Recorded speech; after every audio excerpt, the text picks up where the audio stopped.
Public TV, आपकी आवाज। MLC doctor Jaipal Singh व्यस्त और हरवंश दीक्षित जी के द्वारा अंतर्राष्ट्रीय कथक महोत्सव का ऑनलाइन शुभारंभ किया गया, जिसके बाद एक हफ्ते तक लगातार ये कथक महोत्सव जारी रहेगा। कोरोना काल में कला भारती ने अनूठी पहल करते हुए अंतर्राष्ट्रीय कथक महोत्सव की शुरुआत की है।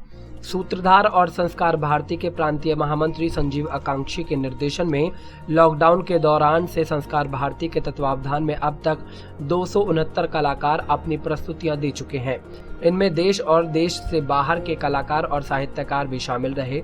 स्थानीय प्रतिभाएं भी राष्ट्रीय और अंतर्राष्ट्रीय पटल पर ऑनलाइन माध्यम से अपनी पहचान बनाने में कामयाब रहीं।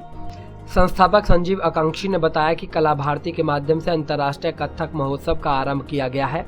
इसका विधिवत उद्घाटन मुख्य अतिथि एमएलसी डॉक्टर जयपाल सिंह व्यस्त, कानूनविद प्रोफेसर हरवंश दीक्षित और वरिष्ठ कथक कलाकार एवं राष्ट्रीय कथक संस्थान उत्तर प्रदेश सरकार की सदस्य रुक्मणी खन्ना ने किया। कथक महोत्सव की सह संयोजिका रुचि बलूनी ने मेरठ से महोत्सव के उद्घाटन सत्र को संबोधित किया। इस दौरान डॉक्टर विनीत गोस्वामी, आदर्श भटनागर, डॉक्टर दिशा भटनागर भी मौजूद रहीं। रुक्मणी खन्ना ने कहा कि यह अभूतपूर्व प्रयास है, जिसमें कथक की ऑनलाइन प्रस्तुतियां देश और विदेश से शामिल होंगी। ये संस्कार भारती मेरठ प्रांत के द्वारा जो किया गया प्रयास, जिसका आज एक अलग प्रकार का रूप है, रंग है, जिसकी रौनक भी अलग है, यह कथक पर केंद्रित है और कला भारती अंतर्राष्ट्रीय कथक महोत्सव इसका नाम दिया गया है, जिसका उद्घाटन इस समय पर किया गया है। इसके माध्यम से अंतर्राष्ट्रीय स्तर के कलाकारों को प्रस्तुत करके उनकी प्रस्तुतियों के माध्यम से एक सप्ताह तक अनवरत रूप से ये कार्यक्रम चलेगा, प्रतिदिन चलेगा। पूरा देश जहाँ जहाँ तक भी ये विषय जुड़ा हुआ है बाबा संजीव आकांक्षी जी के द्वारा, वह लोग इसको देखेंगे, अपने कमेंट्स भी भेजेंगे, सराहना भी प्रदान करेंगे। अतः इस अवसर पर यह कहना चाहूँगा कि बाबा ने यह प्रयास लॉकडाउन के समय से शुरू कर दिया था, संस्कार भारती के मेरठ प्रांत के चैप्टर के माध्यम से, और लगभग 253, जिनमें से 6 तो विश्व के देश हैं। अमेरिका जैसा देश है, स्पेन जैसा देश है, स्वीडन जैसा देश है, ऑस्ट्रेलिया जैसा देश है और उसी के साथ में श्रीलंका जैसा देश है। तो इतने देशों के कलाकारों की प्रस्तुतियां आपने करा दी। आज एक नया विषय, नया अध्याय यह कथक का जोड़ा है। आज कार्यक्रम एक इससे पूरे जो कार्यक्रम हैं और सृजन के क्षेत्र में, कथक के क्षेत्र में एक नई योजना ही नहीं बल्कि एक नए युग का सूत्रपात होने जा रहा है।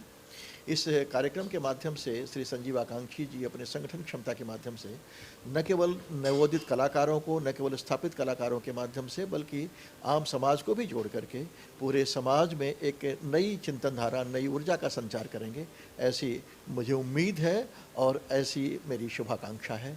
मेरी ढेर सारी बधाइयाँ और मंगल कामनाएँ। ये कथक महोत्सव या कला महोत्सव, जिसकी रूपरेखा विगत पीछे जैसे ही लॉकडाउन हुआ था उससे कुछ समय पहले ही मेरी बात हुई थी बाबा से, और उस समय ये बन रही थी और मन में संदेह था कि ये कैसा होगा, नहीं होगा, लेकिन बाबा ने ये कहा कि नहीं, हम शुरुआत करते हैं, अंजाम अपने आप अच्छा होगा। और वो अंजाम देखिए आप, कितने लोगों की प्रस्तुति, इतनी कलाकारों की प्रस्तुति।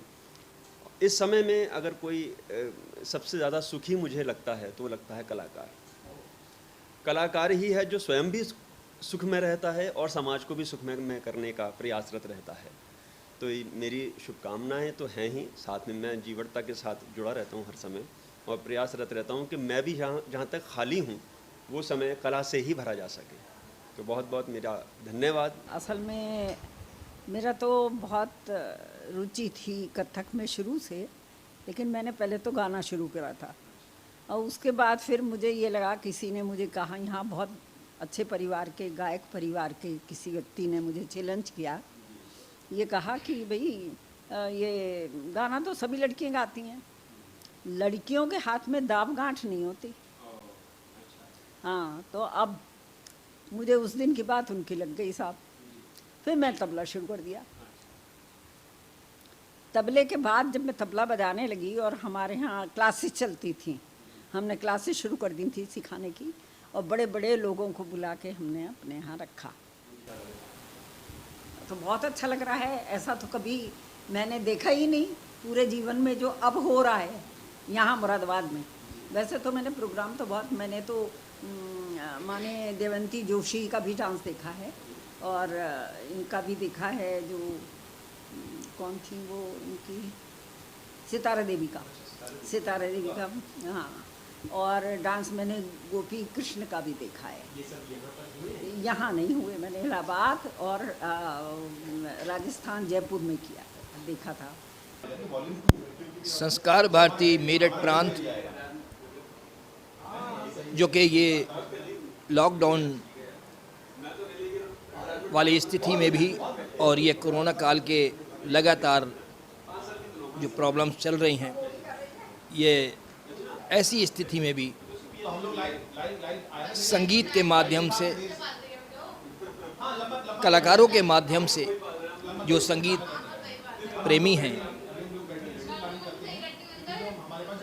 वो उनकी कुछ मायूसी कम हो पाए, कलाकार लोगों को आगे बढ़ाने के लिए वो मायूस ना हो, उनके थोड़े से दुख को बटाने के लिए संस्कार भारती ने, मेरठ प्रांत ने ये जो स्टेप लिया है, उसके लिए इसके महामंत्री बाबा संजीव आकांक्षी जी का मैं दिल से शुक्रिया अदा करता हूँ। संस्कार भारती अखिल भारतीय संस्था है और उसके मेरठ प्रांत के पटल पर, जिसका नाम है संस्कार भारती कला भारती, इस पटल पर अंतर्राष्ट्रीय कथक महोत्सव, इसका उद्घाटन आज हुआ है। राष्ट्रीय कथक संस्थान की सम्मान्य सदस्य आदरणीय रुक्मणी खन्ना जी, विधान परिषद में सदस्य डॉक्टर जयपाल सिंह व्यास जी और हायर एजुकेशन सर्विस कमीशन के माननीय सदस्य डॉक्टर हरवंश दीक्षित जी, आप तीनों महानुभाव ने दीप प्रज्वलन कर आज इसका शुभारंभ किया है। शुभारंभ के साथ ही मुझे प्रसन्नता है कि इस काम में मेरे साथ उदितेंदु निश्चल, सुदीप जायसवाल, डॉक्टर विनीत गोस्वामी, आदरणीय आदर्श भटनागर जी, दिशा भटनागर, पूर्णिमा भटनागर जी, इसके साथ साथ आवरण अग्रवाल, सतीश वर्धन जी, आप सबका सहयोग मुझे प्राप्त हो रहा है। और कल से जो प्रस्तुतियाँ आ रही हैं वो श्री अवनीश चौहान जी के माध्यम से प्रस्तुतियाँ साहित्य की आ रही हैं। ये सभी लोगों ने, एक बड़ी टीम हमारी इस पेज के लिए काम कर रही है, इस पटल के लिए काम कर रही है। पब्लिक टीवी, आपकी आवाज़।